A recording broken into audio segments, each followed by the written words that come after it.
रोशनी का कारवां. This podcast is brought to you by Cipla Foundation and Score Foundation. ये है रोशनी, रोशनी, रोशनी का कारवां. रोशनी.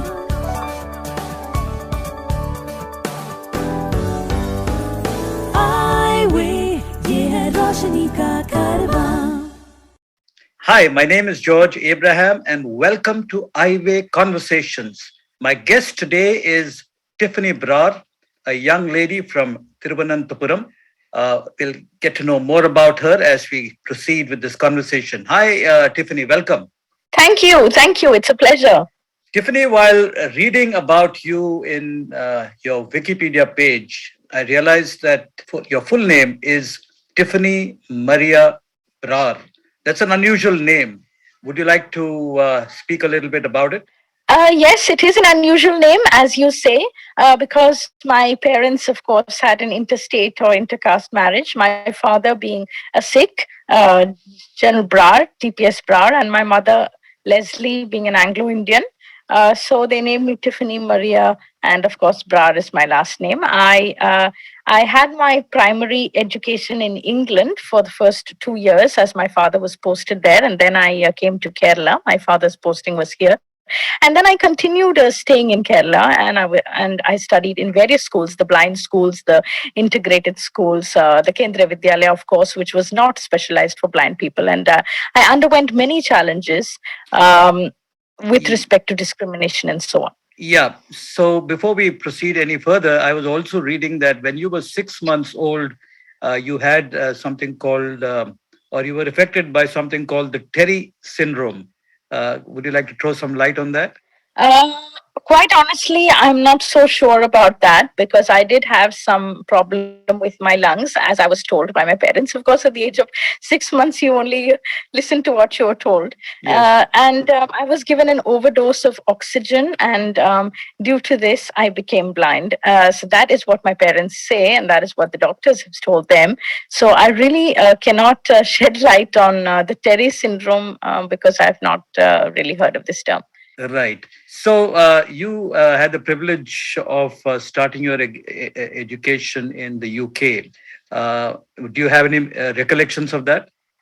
Yes, of course, I do have recollections of that. It was a very inclusive setup, and I had a resource teacher, especially for me, who used to teach me Braille, who used to enable me to sit in the class with the other sighted students. But at the same time, I was given specialized attention. I was made to learn things by doing. I was given a lot of toys, a lot of things to explore my creativity. I loved water. We were taken swimming. We were taken to caves and tunnels. And it was a very, very inclusive setup. We did a lot of things with Velcro. I even learned a lot of things just by using my hands, not so much of rote learning like we do here in India. But of course, after the 2 years, during my first standard, second standard, I think my father had to come back. Your dad was in the army, and obviously he had to travel around across the country. You moved from location to location. How did that impact you? Well, it did impact me a lot because when we settled in one location, it was time to jump up and go to the next location. Now, for a visually impaired person, it's very difficult because you hear people's voices. You begin to trust people. You learn the language of that particular place. You learn how to orient in your school, in your familiar surroundings, in your house. You learn a lot of things. You get orientated with a certain environment. And then, of course, you have to change the environment when you've just about got settled. So it did impact my life a lot. But at the same time, it impacted it in a positive manner because I was able to observe a lot of cultures, hear different languages, hear different people, hear different kinds of music, learn different kind of perspectives about life.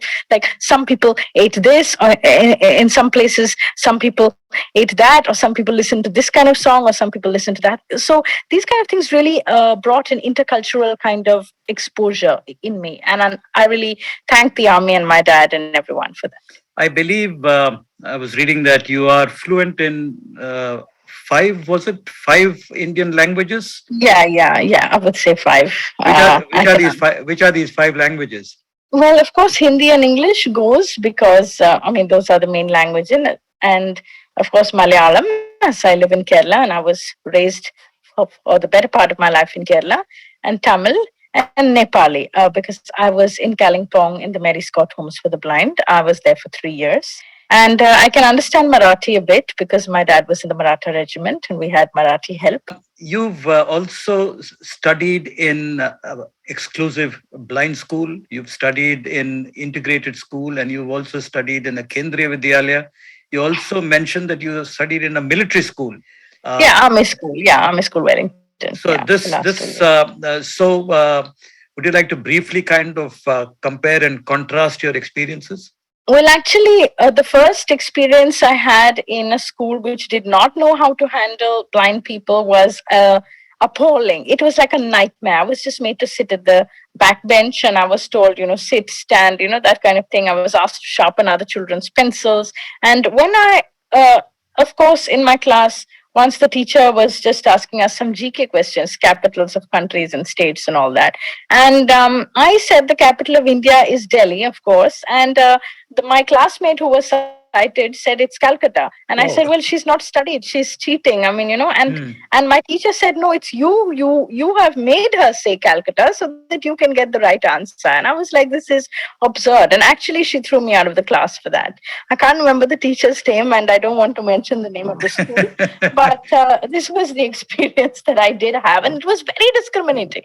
And then in most of the games period, I would hear my classmates shouting and throwing balls and doing this and whistling. And I was just, acha beta, aap idhar khade ho jao. I mean, what kind of nonsense was that? I mean, why wasn't there any adaptive physical education, any sound balls, any things like there were in England or any things like there were? But of course, in the Kalimpong blind school, we were allowed to run and we were allowed to because we were all blind, so there was not so much exclusion there, but we had to fetch water from the stream, we had to do various things, and we learned also a lot of things. The students staying in the hostel had to do a lot of menial tasks. Of course, I was going home because my home was there. My father was posted there, but I also wanted to stay in the hostel and learn a lot of menial tasks and things like that. It was it was a wonderful experience.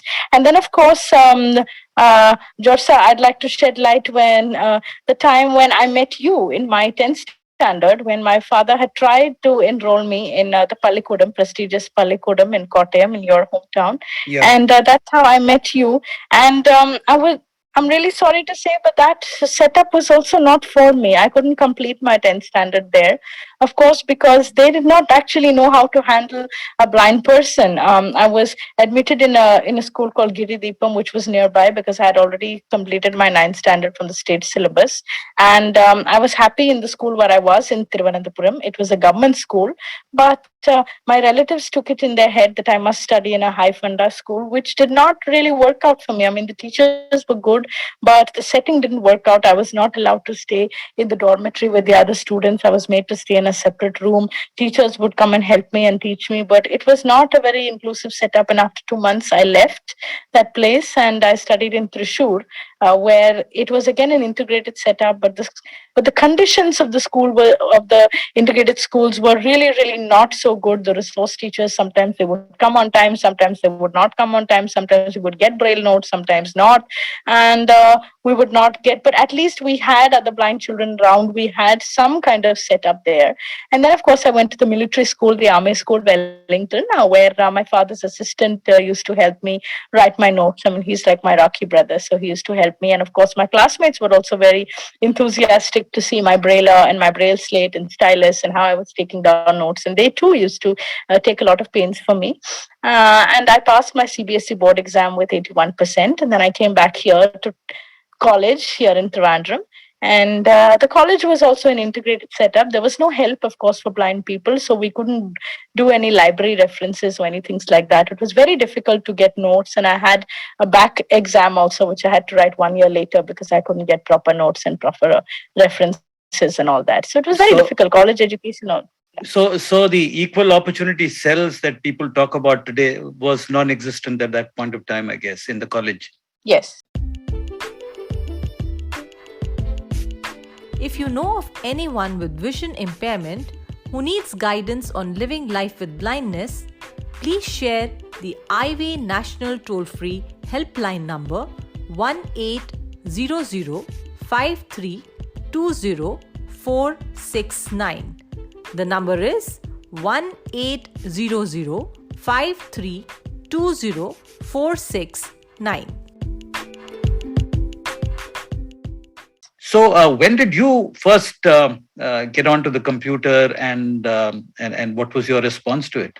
I first got onto the computer in 2009 after my college when I met Sabriya Tinbergen, the founder of Braille Without Borders. I met her through a neighbor of mine, and I met her and I realized that she was using a Pronto. With a Braille display, of course, but Prontos were not in our league. Of course, they're very expensive and they were not available in India. In those days, there were no refreshable Braille displays and things like that in India. And I was very fascinated with this device. And then I met a person called Mr. Balaraman, who's a national level chess player and who's a very, famous blind person in the Kerala community for access technology. And he too was working with Sabriya and Paul. And he taught me my basics of computers. And also how to use a Nokia phone with talks. And I really felt integrated to the world because when my father was using a buttoned cell phone in the year 2007 and 8, I was like, okay, hum kab use karenge? When will I use this? And everyone, even my college mates, were like sneaking cell phones in their bags and bringing them to college and talking to their boyfriends and all that. And I also wanted to do the same thing. But of course, I had to show, if I had to use a cell phone, I would have to show my cell phone to others and, I wouldn't have any privacy. So I decided, okay, I'm not doing it till there are proper cell phones for the blind. And of course, in 2009, I started using one and then I got a job at Braille Without Borders as a receptionist and a Braille layout assistant, and I learned everything. Subsequently, I learned mobility also from National Association of the Blind Bangalore, but then I couldn't really use it because I had people around me. I had my helper Didi Vinita, who is like a mother to me, and she impacted me tum akila jao, tum seekho and all that. She's a Tamil lady, but she left her army job in Wellington and she came with us to Kerala. So she mentored me a lot that, you should work, you should do everything. And if I started doing something, she would taunt me and challenge me and say, okay, you can't do this or you can't do that. And that would give me the zest that, okay, I can and I will. And yes, it's basically after meeting other blind people in an international level from Braille Without Borders that I really gained a lot of confidence. Tiffany, you've lived in different places, both in India and abroad, and you've studied and experienced, as you very rightly said, different cultures and so on. How easy or difficult was it for you to connect and make relationships with people your own age or people around you? It was very difficult because we were shifting and all that. So I couldn't make, it's only after my 10th standard that I could really make friends, and then, of course, I kept in touch with a few of my friends from school. And now, of course, there's social media and Facebook and things. So I found everyone and all that. But it was very difficult also being a blind person in a sighted setting because I only got that blind school environment in Thrissur in my 10th and, of course, in Kalimpong. And but otherwise, I was in a lot of sighted settings. And of course, I was excluded a lot. So I couldn't make much connections until much later in life. And then, of course, my friends who worked in Braille Without Borders, the social entrepreneur students, participants who used to come and study social entrepreneurship there. I also did the course of social entrepreneurship and I met a lot of people there. And then, of course, I used to go to the National Association of the Blind here in Trivandrum. I used to help with the Braille press there, and I started making friends, but it was very, very challenging because I could not gel with a lot of people because of my intercultural background also, and because of my neither belonging to the blind world or to the sighted world. You've started this organization called the Jyothirgamaya Foundation. What prompted you to do that? Well, I was running a pilot project in Braille Without Borders called a mobile blind school. And I was traveling to houses of blind people, training them in their houses at the eyes of their parents, in front of the very eyes of their parents. And we were like me and another colleague of mine who used to work with me there, Anish. We used to do this kind of work, and he in fact told me that you can do better, don't just stick to this, try and do something different. And I met other blind people there who had started their own organizations. I mean, who had studied from Kantari. And I said, well, they're all starting their projects and I'm still here. And, why can't I also do something different? And why can't I start a residential training setup? So actually what we did is another volunteer from the National Service Scheme, Anish and myself and a few others, we went to conduct a camp in Cochin, and we conducted this camp in somebody's house. We carried laptops on backpacks. We carried braille slates, styluses. We carried all these things by train, and we had to then travel by bus. And then we reached this person's flat. We got this flat only for 2 days, and we called blind people to stay there and to learn the basic computers. So we had to actually sit on the floor. The laptops had to be kept on the floor, and we had to teach like that. And then we had a few makeshift chairs, some folding chairs. And then we kept on doing these kind of camps in various districts wherever we got venues. And then I decided, okay, I want to do more. So then I spoke to my father. I spoke to a few other well wishers, and then of course we found a rented building, and we started with 2 students there, and then people were not coming at all, and then we started with 3 and 4 and 5, and then we shifted to a better building recently in 2019. We wanted to start a preschool, but then we couldn't do that. And now we conduct 6 months empowerment training courses where we teach access technology. Mr. Balraman, sir, who was in Braille Without Borders, is also now on board with me. And another friend of mine who was an NSS volunteer is there. Anish, of course, has left. He's gone abroad. So a lot of people other than that joined. A lot of school volunteers, a lot of other people joined. They helped wherever they could. And we now have a 6 months training course where we teach basic and advanced computers like Notepad, Word, Excel, Internet, Gmail, sound editing, all these kind of things, Windows and Linux installation, and Android, Apple, all these things we teach with orientation mobility like they do in other organizations. But we give them a family atmosphere. We give them a fully fledged residential setup. We take the students on trips, adventure trips. I have a donor, Mr. Sundar, who always takes us to adventure places like Happy Land and for rope riding, rope climbing. And I also had a friend who came from Germany to India, Patrick Kaiser, and he introduced the concept of tandem cycling to our students. And I have also done paragliding and paragliding in Darjeeling and skydiving in Belgium when I had gone there for an internship of a European Union funded program called Strength Through Solidarity. So I'd gone there in 2016 and 17. To support our work with the blind and visually impaired, you can visit the donate page on our website www.scorefoundation.org.in. Please note www.scorefoundation.org.in.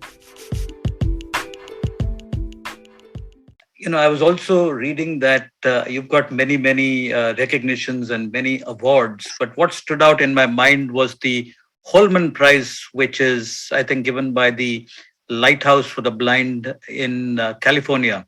And I also had spoken to somebody else who had received this prize a few years ago. So I was interested in knowing, what did you get this Coleman Prize for, and what is the challenge that you've taken on in the process? Well, the Coleman Prize is a very prestigious prize, and I'm happy to be one of the first Indians to receive this Coleman Prize. However, I received it at a very unfortunate time, at the time of the pandemic. I had proposed to conduct mobile school training in all the 4 states, Kerala, Karnataka, Andhra, and Tamil Nadu, for blind people, as I was doing earlier, Reaching the Unreached. It was a mobile blind school project. So I did solve part of the challenge. I did not complete the full project because of the pandemic and the lockdowns and the restrictions and the hygiene concept. So I could only stretch my training within Kerala and only to a very limited number of people. And then we enrolled them here in our residential setting. So what we were doing is I and another colleague of mine, we were traveling to other districts of Kerala, especially Calicut and Malappuram. And we were staying with these children, these students, youths basically from 18 to 35. And we were bringing them back to our center, talking to their parents, bringing them back to our center and giving them training here because we could not stay in their houses or stay in those areas due to lack of facilities, due to the pandemic, closed organizations, other organizations that we had relied on to stay and for other things were closed. So, of course, and then we also did some food distribution, and I spoke with the lighthouse people and they completely understood. Tiffany, what are your areas of interest? What is the kind of hobbies that you pursue when you're kind of saying, okay, let me put up my feet? So, what are the kind of hobbies that you kind of pursue? Well, one is listening to a lot of podcasts of a lot of people, and that's why I do follow the Eyeway podcast. And of course, I also listen to a lot of audiobooks, a lot of women-centric books, because I also work for gender rights and gender activism also. And I am also now pursuing a course in accessibility testing from Deak University, so I do that work. I want to learn counseling as well, so I'm trying to do that. I'm trying to do a lot of things, but otherwise, mostly, of course, I'm teaching my students. I'm involved in government programs. I'm doing a lot of, yeah, so I don't really have much time to put my feet up. So, what are your aspirations? Meaning, what is your vision? Say, where would you like to be vis-a-vis yourself and your work, say, 20 years down the line? Well, I really don't think about 20 years down the line, but I'll just give you a broad vision. I would like to see Kerala as an accessible state for people with disabilities, as it's one of the first states that really have a lot of organizations for people with disabilities, and it has also received a national award recently. So I would like to make Kerala more accessible through activism, through talking, through various government programs. I would like to bring a lot of blind people to the forefront, make them technologically empowered, enable them to remove the stigma that I can't use the white cane, I have inhibitions, to remove the inhibitions of at least my students. I'm sure I can't change the 15 million blind people all over India, but I can change a handful of them. And I cannot do everything, but I can do something, And I would like to do whatever I can, empower blind people. What we recently did is, just speaking a little bit out of the box, we had a 40-year-old lady from Alapura district, and she has just lost her eyesight, and she's also lost her husband tragically.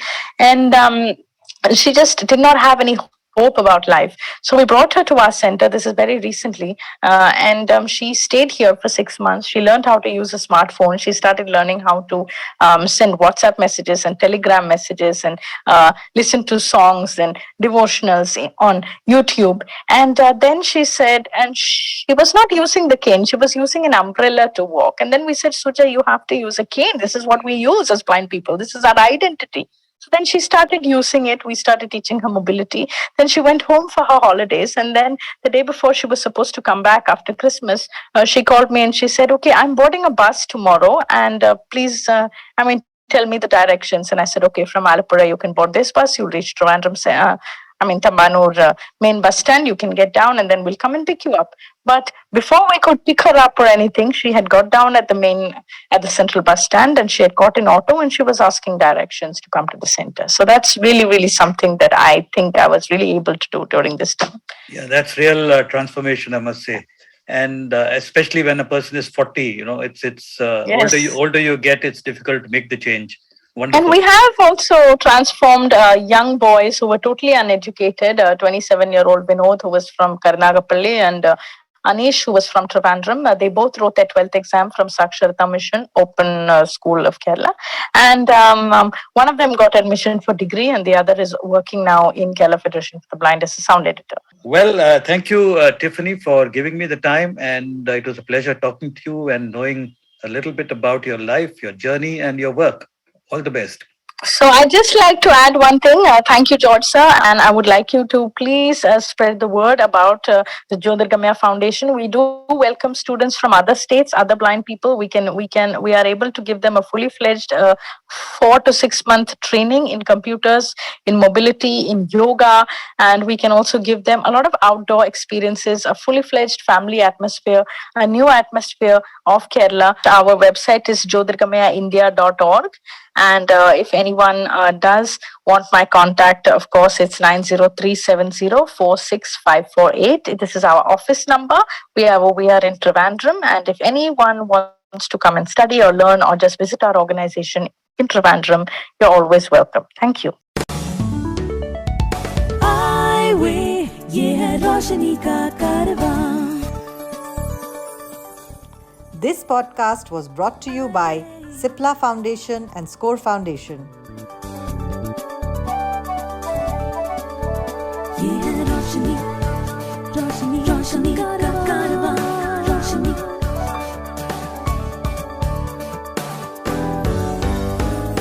Eyeway, ये है रोशनी का